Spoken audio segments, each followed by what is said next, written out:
Hey guys, I'm back with another video. Today's video topic will be 10 things that I hate or I don't like about the 2017 Pulsar NS200. So let's get started. Now the first thing on the list is this Euro grip tires. Now before you say that we get the MRF Nilo Zappa tires, let me clear this thing right now.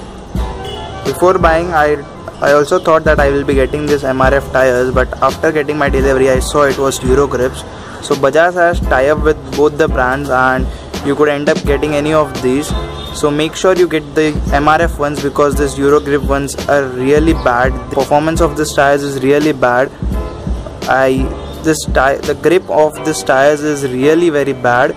So I would tell you to go for the MRF ones and not this Euro grip ones. The second point is the bite of the rear brake. The rear brake is really very soft. While braking you would feel that it's actually non-existent. Bajaj would have worked more on the rear brake. More biteful brake on the rear would have been appreciated. The third point is the low end power. This bike, the power usually starts to come up from the 2500 RPMs and the main power actually starts kicking in from 4500 RPM.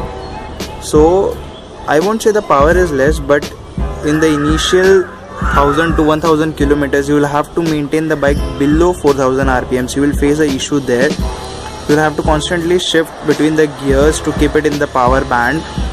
This bike pulls strongly from 4500 till the red line, but before your first 1000 kilometers you will have to keep it below 4000 RPMs. So that is a quite big struggle. As you can see, I have done only 672 kilometers.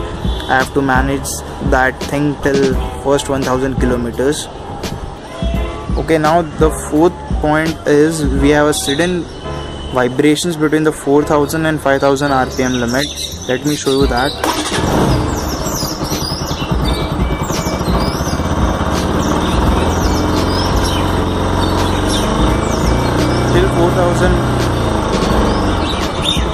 Till 4000 RPMs you hardly have any vibrations, but from 4000 to 5 you have some weird vibrations, and after that 5000 mark that vibrations go away.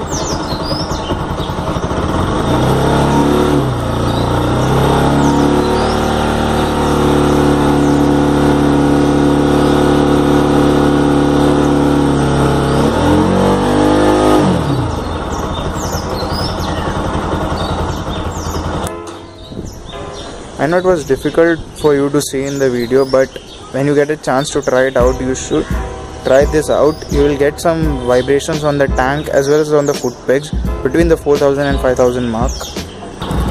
Okay, the fifth thing on the list is this AHO feature on this 2017 version. I won't say it is actually an issue, but whenever I go out, people usually tell me why is your headlight on. I have to make them understand why it is on. I can't switch it off. Also, traffic coming from the front usually makes some weird actions to let me know my headlight is on. This feature has been recently introduced in Indian market, so people will take some time to understand this thing, and this will not be a problem after some time. Okay, the sixth point is the suspension. The front suspension is a bit too soft and the rear one is set on the harder side. Although this is an adjustable monoshock, you can adjust it to 3 stages. This is currently set to the middle position, that is I could go one stage more harder and one stage even softer. But there is no point. As I asked the officials at the Bajaj, they said this is set to the best position now. Disturbing this would get you into problems, so this is what I have to deal with now. Also, it would have been great if the front suspension was set a bit harder than what it is now. Okay, the seventh point on the list is the seat cushioning. Although it's not that hard, but I would have loved if it would have been a bit more softer. You can ride this bike for around 40 to 50 kilometers, but if you want to drive it for a longer distance, you will have to get some aftermarket cushion for this thing.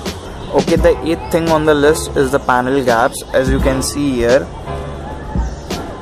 there are a lot of panel gaps here and there, you could see.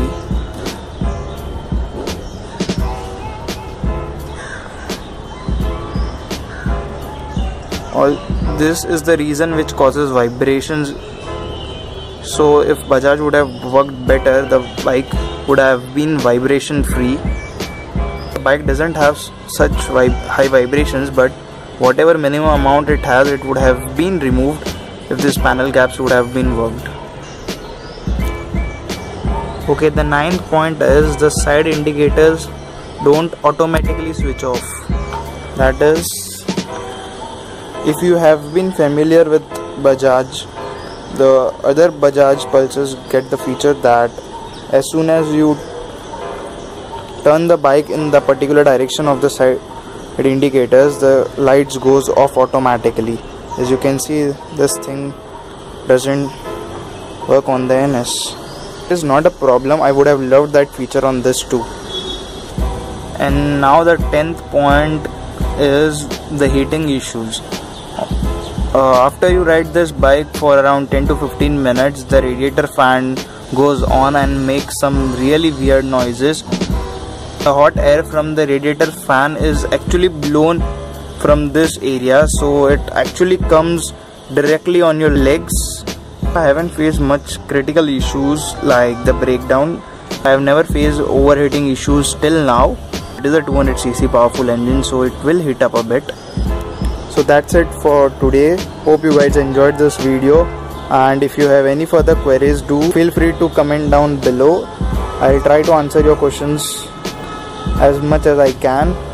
Till then, goodbye, and do subscribe to the channel